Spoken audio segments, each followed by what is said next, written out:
Well, hello, my YouTube friends. Today we're going to look at more police liars.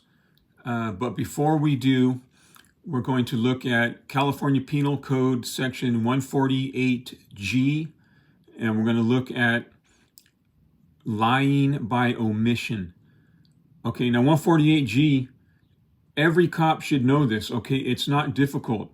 I Googled it, and it took me like 30 seconds to figure out which link I wanted to click on. Right, so every cop should know this. I mean, there's continuing education, there's morning meetings, there's daily updates. There's no reason for any police officer operating in California to not know this.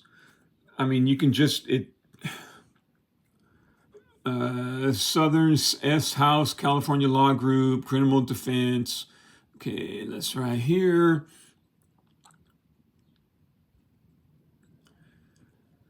Right here, 148G. The fact that a person takes a photograph or makes an audio or visual recording of a police officer, public place, person taking a photo has the right to be, does not constitute a violation. No. Okay.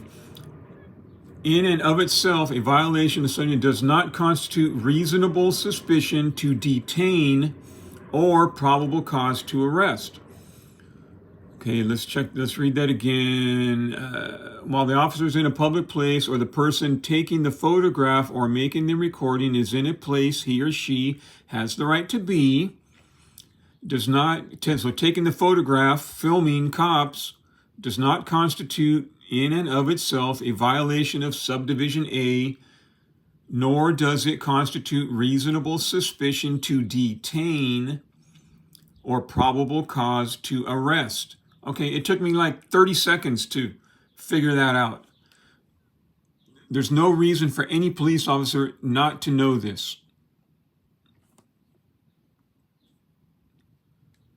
Okay, here's lie by omission.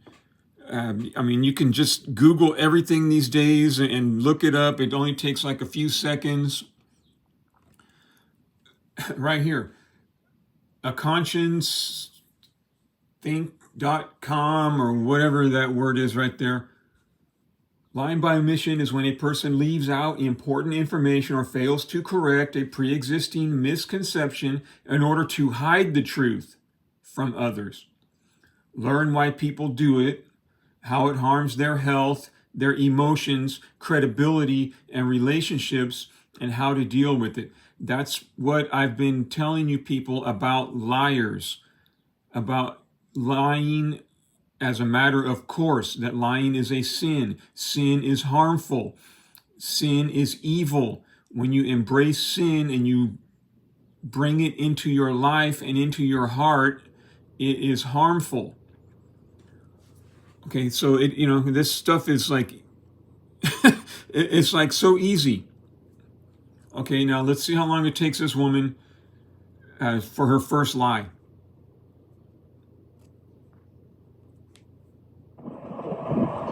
Hi, how you doing? Good, how are you?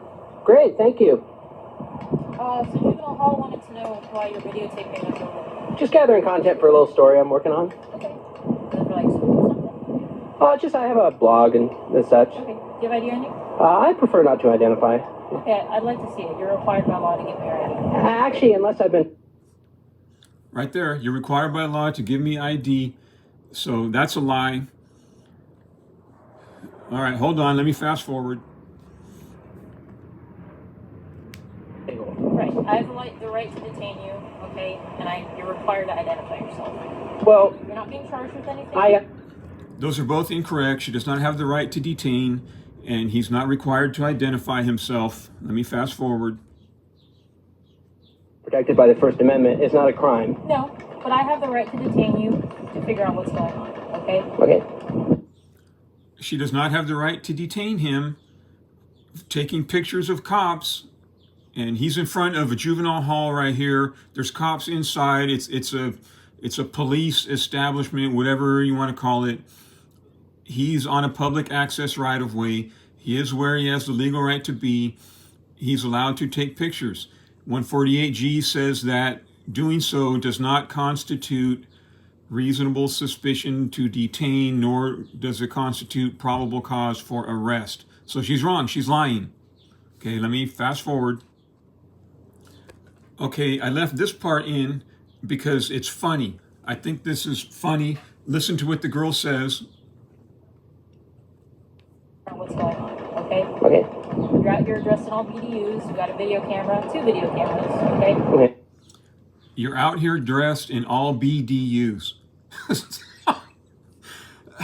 So the call goes out, right? I mean, juvenile hall, they look out the window and they're like, what the? Some dude's out there wearing his battle dress uniform, got gear in his hand, right? From a distance. They don't know what gear, so they call the cop. Lady comes rolling up. She takes one look at him, all dressed in his fatigues, his BDUs. And she's like, oh, great. I wish that in this video, a picture of Nasty Nathaniel, and I'll leave a link to his channel, would have appeared like in the glasses of one of the officers. I wish we could have seen what he looked like during this interaction, because that actually struck me as funny. Okay, let's listen to what she says right here. Required to identify myself. No, I'm Being not. detained. Okay, officer, what am I being detained for? You're being detained. She does not have reasonable suspicion for a detainment, as I showed you in Penal Code Section 148G. So she's breaking the law. This is an illegal detainment. Okay, now, this video,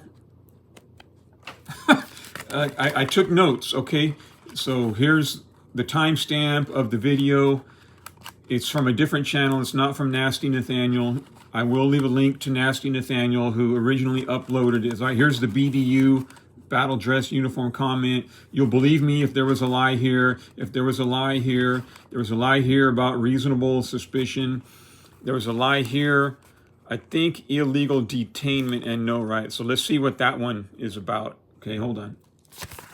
Okay, so we're down here now at 21:28. I skipped over another lie. We're up to 21:56, illegal detainment and no right. Remember, Section 148G. Anyone can look it up. Let's hear what it says, what they say.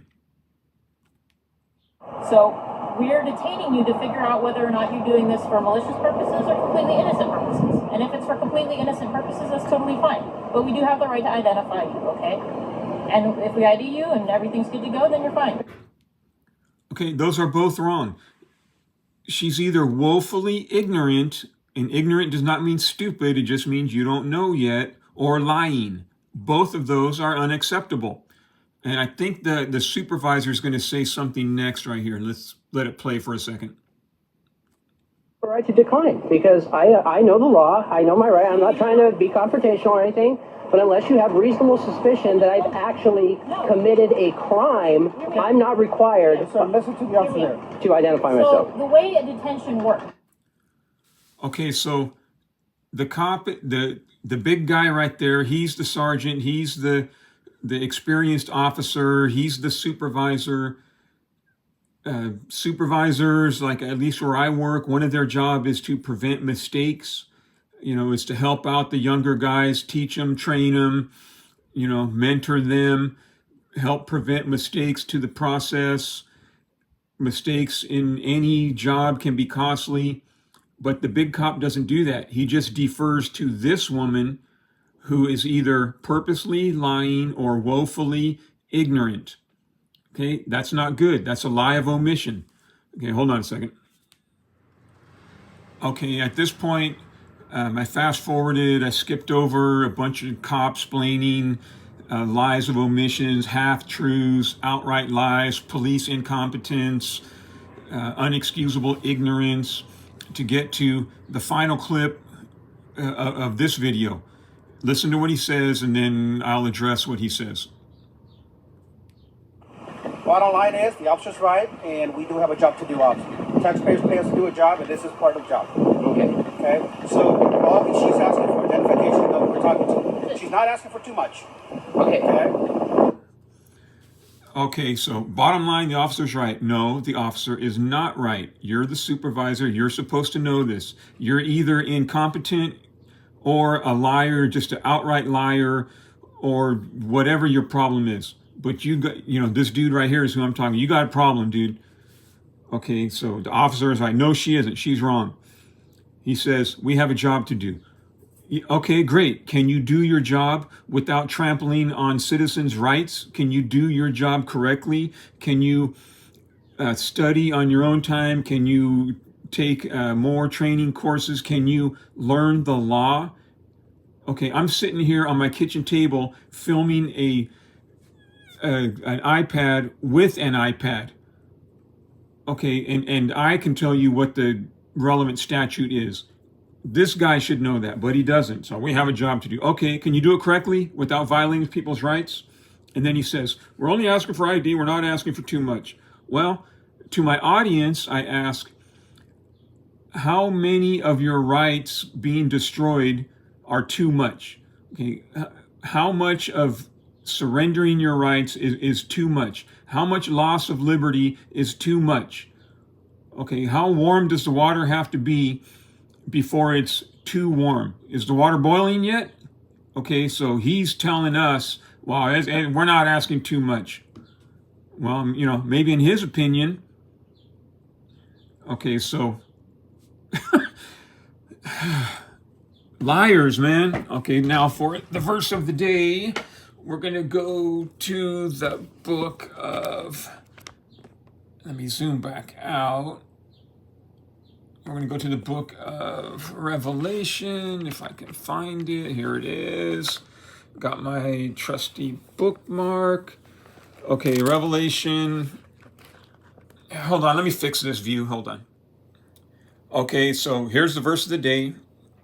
Revelation chapter 21, verse 7. He that overcometh shall inherit all things, and I will be his God, and he shall be my son. But the fearful and unbelieving and the abominable and murderers and whoremongers and sorcerers and idolaters and all liars shall have their part in the lake which burneth with fire and brimstone, which is the second death. Okay, so let's think about that a little bit. So he that overcometh shall inherit all things.